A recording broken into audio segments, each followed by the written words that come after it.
안녕하십니까. 소개 좀 네, 하시죠. 일산에서 ICDI 학원을 운영하고 있는 김종입니다. 반갑습니다. 일산에서 하세요? 네. 네. 제가 원장님한테 궁금한 게 있어요. 네. 그게 뭐냐면, 아이들이, 학원을 엄마들이 보내잖아요. 학원을 보내는 이유가 참 여러 가지가 있겠지만, 어쨌든 성적을 유지하기 위해서, 내지는 오르게 하기 위해서 학원을 보내죠. 그런데 학원을 보내도 성적이 안 오르는 아이들은 이유가 뭐가 있을까요? 자제분을 학원을 보낼 때 어떤 마음으로 보내세요? 성적이 오르기를 바라시죠? 대부분은 그런 거 아니에요? 그렇죠. 응. 그럼 자제분이 어느 정도 상태인지는 아세요? 이게 진짜 저를 웃긴데, 왜- 이게 참 재밌는 게 어머님들이 학원을 보낼 때는 응. 선택 기준이 이래요. 옆반에 옆집에 사는 아무개가 어느 고등학교에 전교 몇 등이라고 하더라. 또는 어떤 선생님이 그 아이를 참 잘 가르친다고 하더라. 대부분 어떠한 이유가 있으니까 그 특정 학원에 보내시죠. 근데 문제는 아이는 몰라요. 뭐를요? 엄마가 아이를 모르고 그 학원에 보내요.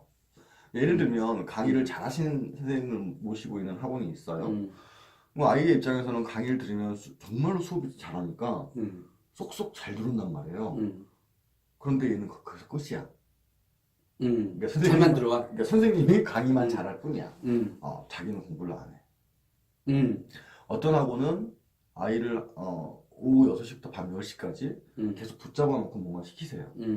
시켜, 그 학원이. 네. 근데 솔직히 이게 현실적으로 이렇게 1대1로 앉아서 시키기가 되게 힘들지 않아요? 그 선생님은 돌아다니면서 아이들을 지도할 거고 아이는 열심히 뭔가 해야 되는데 애들이 안 해요. 아니, 근데 쥐들은 선생님을 평가는 하잖아. 잘 가르친다, 못 가르친다. 그렇죠. 근데 주로 강의식 수업인 거고. 그렇죠. 네. 그리고 평가하죠. 음. 뭣도 모르는 애들이.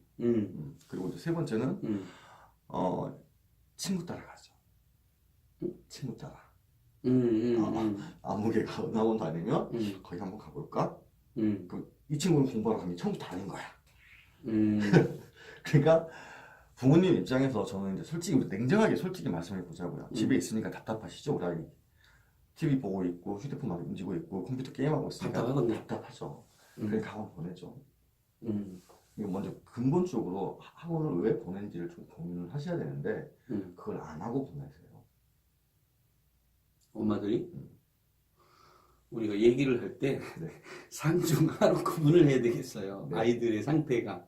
똑같아요. 그러니까 상위권 같은 경우에는 자기들이 알아서 뭔가 합니다. 그러니까 이 친구는 강의를 잘하시는 학원에 가면 자기가 충분히 필요한 부분을 캐치를 하고 정리를 해서 공부를 하죠. 중위권 아이들은 와 선생님 대박이다. 진짜 잘 가르친다. 끝나죠. 하위권 아이들은 뭔 말인지도 모르죠. 뭔 말인지도 모르고 비판만 좀 네, 하잖아. 그렇죠. 뭔 숙제가 이렇게 많아요. 한 반에 클래스에 있는 너무 많아요. 왜 우리 반에는 여학생이 없어요? 이렇죠. 그러니까 솔직히 아이들은 근데 문제는 그렇다면 희망이 없는데 왜 학원을 보내지 말라는 말은 아니에요. 그러니까 하위권이 중위권으로, 중위권이 최상위권으로, 상위권이 최상위권 갈 때는 분명히 디딤돌이 있어요. 근데 그걸 담당 선생님이나 또는 엄마나 또는 학생 스스로가 깨우치는 경우가 있죠. 그러니까 학원을 보내실 때는 먼저 우리 아이가 어떤 아이인지부터 판단을 하시고 그리고 예를 들어서 우리 아이가 진짜로 관리가 필요하다면 관리형 학원으로 그리고 우리 아이는 모르는 부분이 있어서 수업을 좀 듣고 빠르게 선행을 하고 싶다. 그럼 강의력이 중점이 되는 학원으로 우리 아이는 솔직히 놀러 가고 있다. 그럼 보내지 마셔야죠. 아니면 근데 얘는 그 당연히 선생님한테 분명히 말씀을 드려야 돼요. 제가요 학원을 안 보내자 주의거든요. 네. 저 개인적으로 그래 네, 왔는데 네. 근데 문제는 아이가 자기 혼자 스스로 책을 보기라도 했으면 그게 효과가 있었을 텐데 아이는 학원도 안 갔지 집에서 책도 안 봤어요. 그러니까 결과에 남는 게 없는 거야. 그러니까 성적은 하위권이고 이러니까 이게 문제더라고. 그러니까 너 학원을 안 보내야 그러니까 공부를 잘하는 아이는 학원을 보내든 안 보내든 잘해. 근데 공부를 못하는 아이는 보내야 되는 이런 문제가 있더라고요. 근데 공부를 못하는 애가 학원에 온다고 해서 잘하지는 않아요. 아니, 그 말에도 공감은 하는데, 문제는 더 안 하게 되니까, 오히려 또 친구 관계도 소원해진다는 거죠. 왜냐면 인간관계가 덜 되는 거 아니야? 시간적으로. 학교에 일반적인 아이들이 학원 다니는 아이가 있다면, 그래서 제가 최근에 고민하고 있어요. 아니, 도대체 내 아이를 일부러도 학원 안 보내고 독서를 많이 하게끔 유도를 했는데, 이러다 보니까 매우 특수한 상황이 나오는 거긴 하지만, 저는 요즘에 학원 안 보내는 거가, 이게 나한테 잘못이었나? 이런 생각이 저 들어요. 같은 경우에도 이제 학부모님들이 저에 대해서 다 알고 오시죠, 학원에. 그리고 저희 학원에 대해서 대충 다 알고 오시는데도 불구하고, 예를 들어서 저는 아이들이 들어오면 수업 외에 한 일주일에서 한 달은 거의 터치를 안 해요. 수업 외에는. 그 아이를 지켜보죠.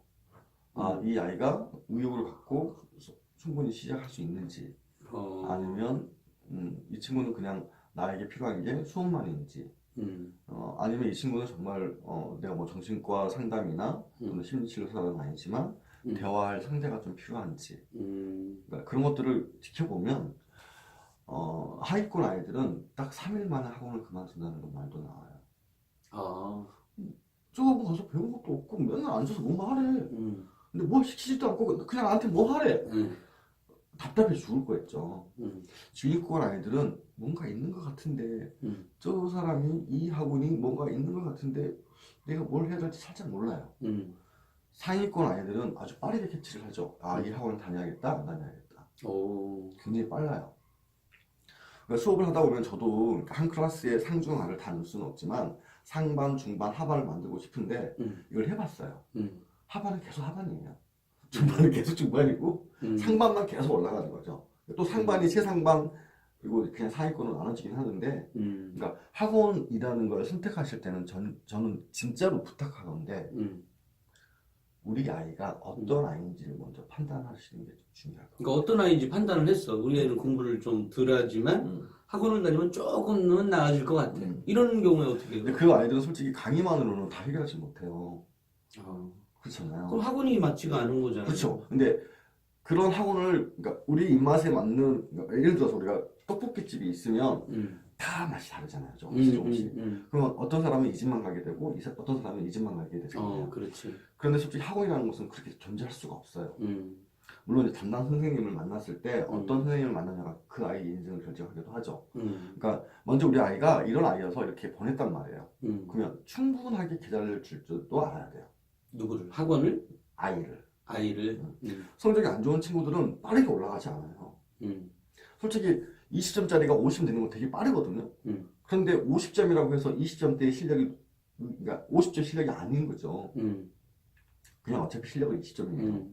그러니까 50점 안 따가도 갑자기 30점이 나올 수도 있어요. 그런데 이제 더 치고 올라가야 되니까, 왜냐하면 20점이나 50점이나 솔직히 하위권은 똑같은 하위권이니까. 그러니까 그 부분을 좀 기다려 주셔야 되는데, 그걸 좀 기다리지 못하는 경우도 많죠. 그럼 원래 제가 질문했던 요지가 네. 학원은 다니는데 성적이 안 오르는 이유잖아요. 네, 그거죠. 아이도 못 기다리거든요. 부모가 못 기다리고. 그러니까 아이는 분명히 와서 뭔가 공부를 하고 있다고 자기가 느꼈을 거 아니에요. 뭐 대표님 말씀대로 책을 안 읽었던 아이가 책을 읽었단 말이에요. 그럼 읽었다고 바로 그 내용을 이해하는 게 아니잖아요. 그냥 읽은 거지. 그러니까 그거에서 지적 능력이 커지고 학업 성취가 커지고 성적이 오르는 게 아닌데 그걸 약간 간과하시고 또는 그냥 오르려니 막연한 기대감만 갖고 계신다? 그러니까 아이도 똑같죠. 그러니까 성적은 계속 똑같죠.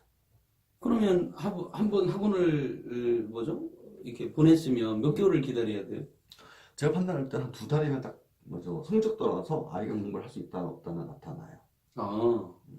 그러니까 2달 안에 이 아이가 성적이 오를 가능성이 기미가 보인다 안 보인다. 근데 학원 원장한테 물어봤어요. 우리 아이가 성적이 오를 것 같습니까? 이렇게 물어봤을 때 안 오는 건 학원 떨어질 것 같습니다. 이럴 사람이 없잖아. 여기 있잖아요. 여기 있잖아요.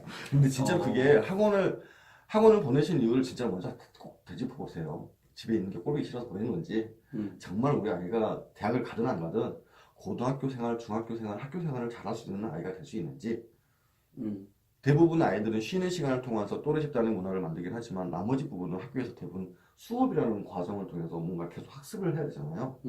그 아이들은 정말 답답하거든요. 칠판에서 막 설명을 하고 있어. 나는 무슨 말인지 하나도 몰라. 얼마나 힘들겠어요. 근데 그건 고스란히 학원도 똑같아요. 그러니까 그거 두 번째는 물론 제가 뭐 예를 들어서 격려와 매를 가지고 아이를 공부를 시킨다 하더라도 예를 들어서 격려받는 아이들이 칭찬이 고래를 춤추게 한다고 하지만 고래가 춤추면 난리가 나요. 그 주변에는. 그런 것처럼 그게 필요한 아이도 있지만 물론 체벌은 안 좋은 거지만 그렇게 해서라도 무언의 약속을 만들어 놓으면 아이들은 하거든요. 그 체벌의 얘기는 뭐 다음에 하기로 하고 일단 학원 다니는데 성적이 안 오르는 이유는 아이의 특성 파악이 덜 되어 있고 네. 또 아이의 조급증이든 엄마의 조급증이든 그런 것도 있을 수 있고 그러면 내가 갑자기 궁금해지네요. 네. 어쨌든 성적이 안 오르는 이유는 아까 좀 전에 얘기했던 그게 가장 큰 주된 요인이었던 거예요. 그래도 답을 못 찾겠어요. 결국 이 방송을 듣는 사람들은 결국 아이를 성적이 안 오르는 이유가 아니라 결국은 성적을 오르게 하기 위해서 어떻게 할 거냐에 대한 거가 듣고 싶은 걸 거 아니에요. 근데 그거에 대한 해답을 아직도 못 찾겠어요. 말은 알겠는데. 이해는 하는데 납득이 안 되네. 납득이. 왜냐면 어쨌든 이 부모의 입장에서는 비싼 돈 주고 학원을 보내는데 성적이 오르라고 보내죠. 네. 그것이 뭐 내가 귀찮든 꼴 보기 싫든 아니면 공부를 더 잘 하게 하기 위해서 보내든. 네. 그런데 중요한 건 그렇게 보냈는데 성적을 책임져 줘야 될 거 아니야. 학원이. 아니 내 아이가 책임져? 그러면 얘 혼자 냅두지. 아니까. 그럼 학교는요? 학교? 학교도 책임져야지. 가장 큰 건 인생은 어차피 자기 스스로가 책임을 지는 겁니다. 그런데 아이들을 학원을 보내실 때는 제가 말씀드린 이 두 가지가 되게 막연하게 들릴 수 있지만 솔직히 이게 해답이에요. 얼마나 부모님이 아이에 대해서 관심이 있는지에 대한 여부는 학업뿐만 아니라 인생 공부까지 모든 거에 대해서 아이들이 분명히 성장하게 돼 있고요. 두 번째는 이제 아이가 그러한 성향이 됐을 때 솔루션이 들어와 주면 분명히 얘들은 그 발판을 통해서 올라가기 시작하죠. 중요한 얘기다. 그 솔루션. 그러니까 중요한 건 어차피 부모님이나 학생은 답을 구하고자 사교육에 오셨지만 중요한 건 답을 구할 수 있는 사람은 부모님과 학생이지 학원 관계자가 아니란 말이에요. 저희 같은 사람들은 대표님은 매체를 통해서 저희 같은 경우는 교육을 통해 사교육을 통해서 아이들에게 솔루션을 보여주는 것 뿐이에요. 발판을 주는 것 뿐이에요. 좀 막연하게 들리셨겠지만 제가 드릴 수 있는 해답은 아마 이 정도 선일 것 같아요. 네, 알겠습니다. 네. 오늘도 말씀 감사합니다. 네.